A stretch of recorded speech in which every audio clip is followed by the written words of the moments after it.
Olá, querido estudante, tudo bem com você? Sou o professor Vailson Santos. Bem-vindo ao projeto Aprender Além da Escola, do Centro de Mídias e Tecnologias Educacionais da CEMED Manaus. Hoje, iremos estudar sobre os importantes destinos de imigrações rumo ao Brasil, os assentamentos fundiários na Amazônia e a migração sulista. Então vamos lá, para a nossa hora de aprender.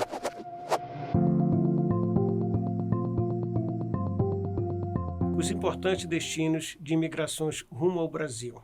Imigração é o fenômeno protagonizado pelo mesmo indivíduo, mas visto pela perspectiva do país que o acolhe.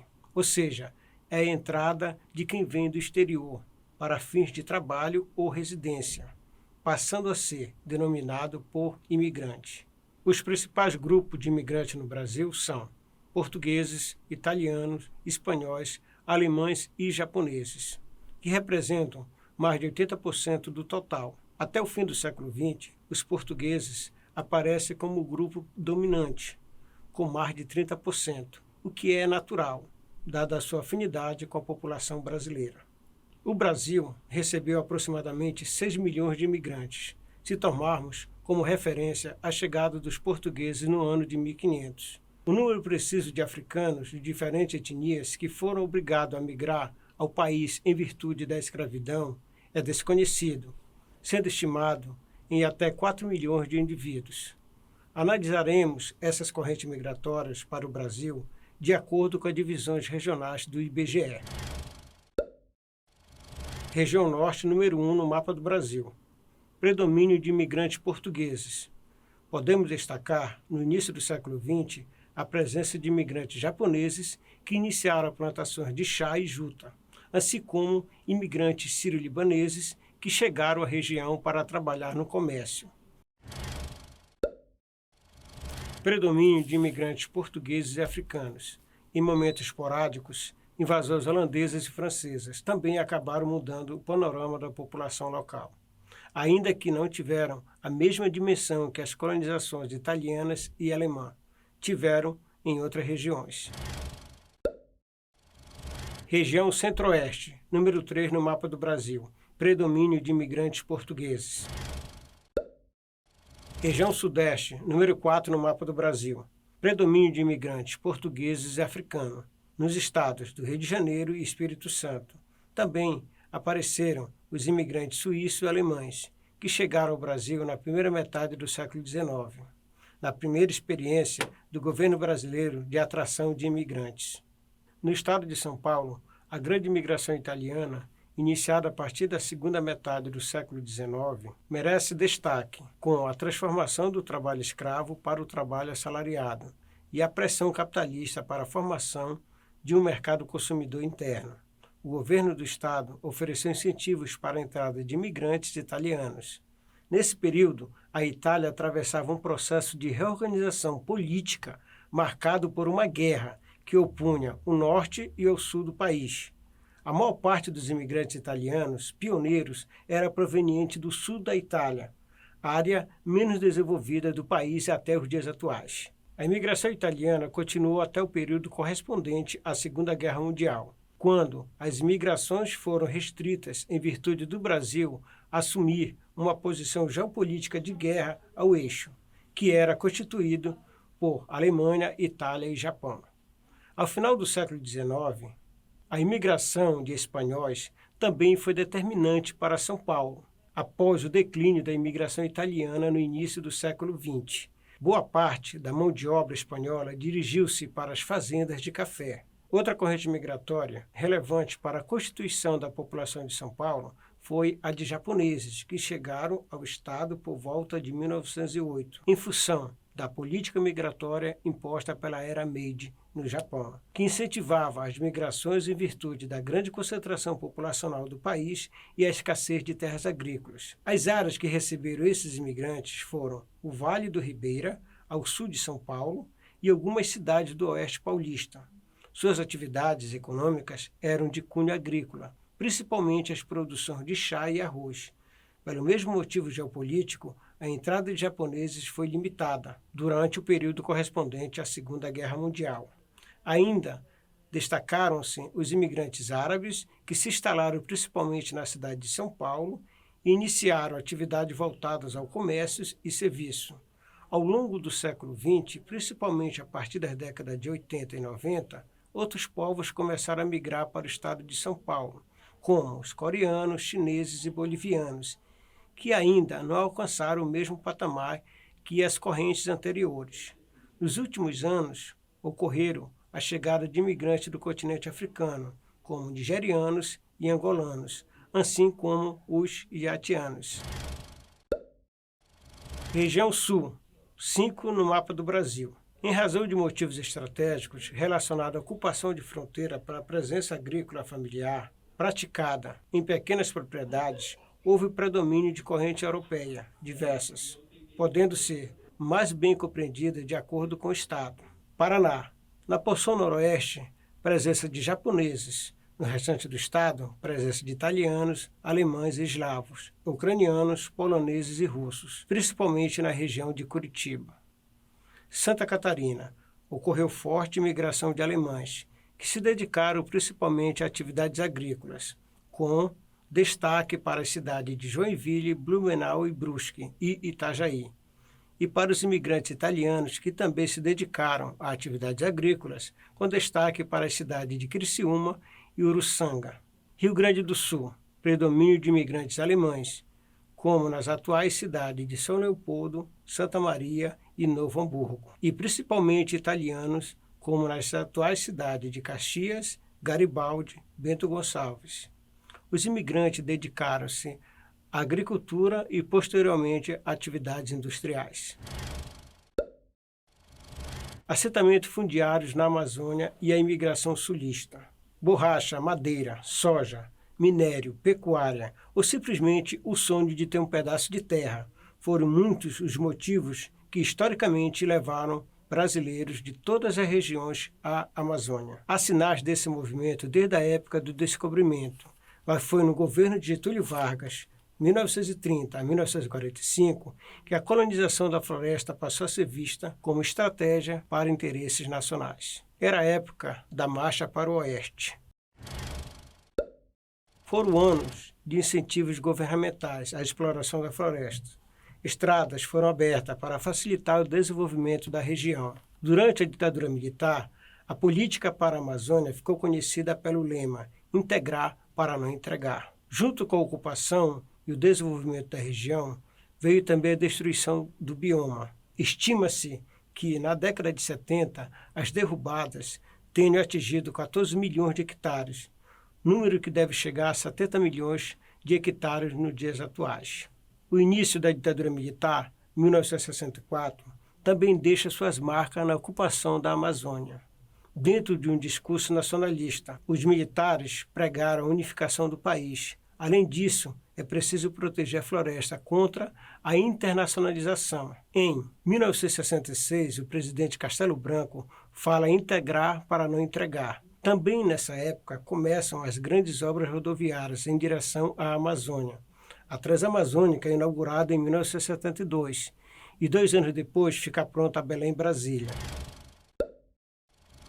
Por meio da Superintendência de Desenvolvimento da Amazônia, SUDAM, o governo oferece uma série de incentivos aos interessados em produzir na região. As políticas de integração da Amazônia se materializaram através de grandes obras estruturantes, como a construção de rodovias Belém-Brasília e Transamazônica, hidrelétricas como Tucuruí e Balbina, além de polos agropecuários e projetos de reassentamento agrário. A Zona Franca de Manaus é uma área industrial criada pelo governo brasileiro na região amazônica, com o objetivo de atrair fábricas para uma região pouco povoada no país e promover uma maior integração territorial na região norte. Legalmente, a Zona Franca de Manaus foi instituída em 1957, durante o governo JK, pela Lei nº 3.173. No entanto, o seu estabelecimento prático ocorreu durante o período da ditadura militar, que via com bons olhos a ocupação territorial da Amazônia, para garantir ali a soberania nacional, sob o lema "integrar para não entregar". De acordo com o Decreto-Lei número 288, de 28 de fevereiro de 1967, a Zona Franca de Manaus é definida como uma área de livre comércio, de importação e exportação, e incentivos fiscais especiais, estabelecida com a finalidade de criar no interior da Amazônia um centro industrial, comercial e agropecuário, dotado de condições econômicas que permitam seu desenvolvimento.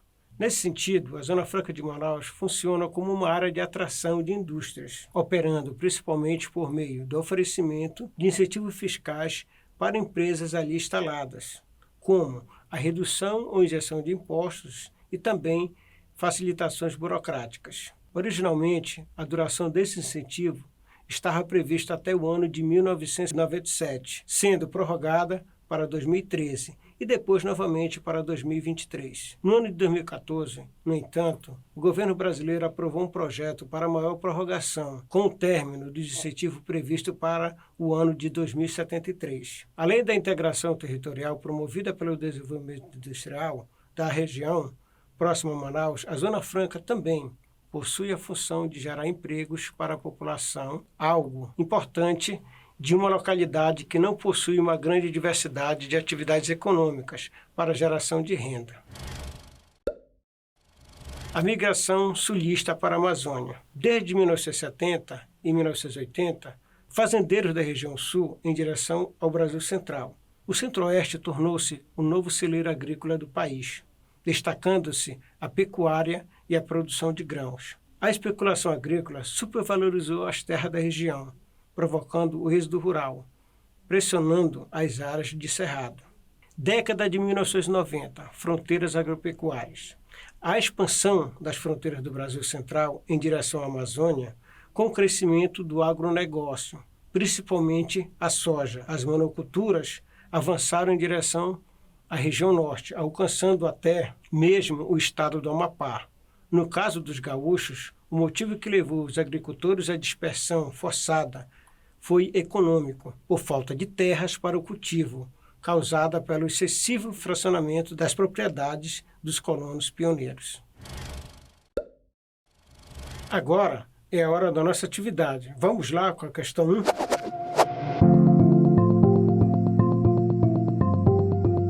A atividade 1. O fenômeno protagonizado pelo mesmo indivíduo, mas visto pela perspectiva do país que o acolhe, ou seja, é a entrada de quem vem do exterior para fins de trabalho ou residência, passando a ser denominado por letra A, viajante, letra B, turista, letra C, imigrante ou letra D, emigrante. Um tempinho para você responder.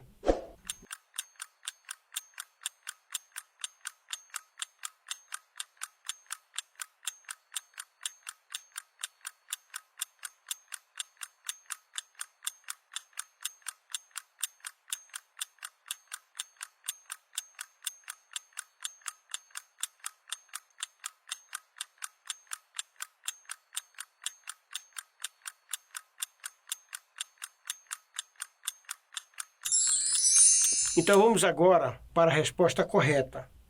A resposta correta é a letra C, imigrantes, porque imigrantes é quando o indivíduo vem de uma região ou de outra região, conforme o que foi descrito no texto, logo no início, ou seja, a partir do momento que o indivíduo chega em um país, ele passa a ser denominado de imigrante.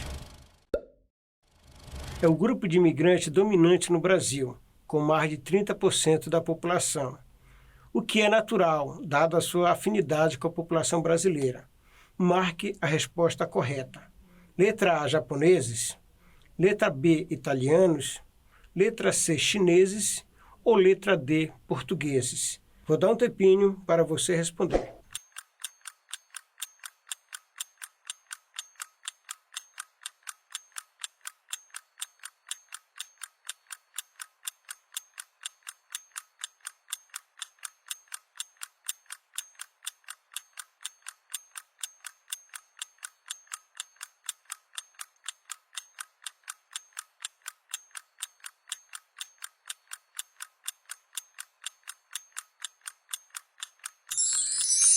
A resposta correta é a letra D, os portugueses. Agora vamos para a atividade 3. Como ficou conhecida a política para a Amazônia durante o regime militar? Letra A, integrar para não entregar. Letra B, integrar sempre. Letra C, rumo ao norte. Ou letra D, Brasil avante. Vou dar um tempinho para você responder.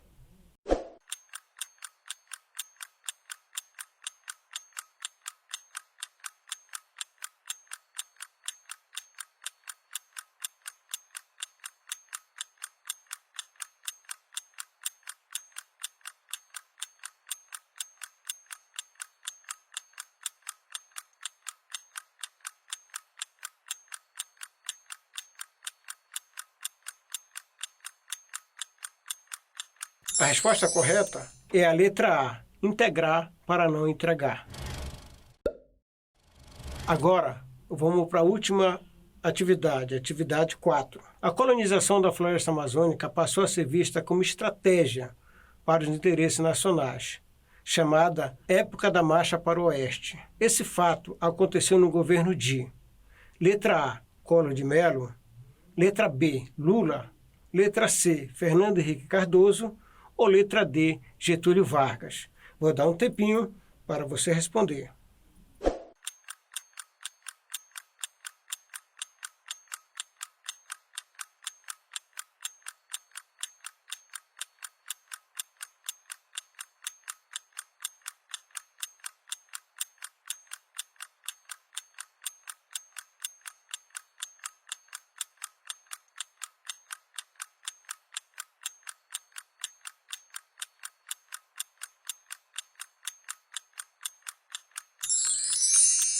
A resposta correta é a letra D, Getúlio Vargas.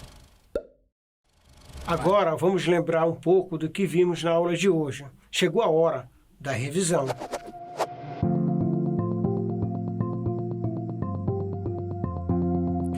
Primeiramente, os imigrantes. Como foi dito no início do texto, os imigrantes geralmente é uma pessoa que procura outro país. Para que haja o processo migratório, tem que haver dois motivos, uma atração e uma repulsão.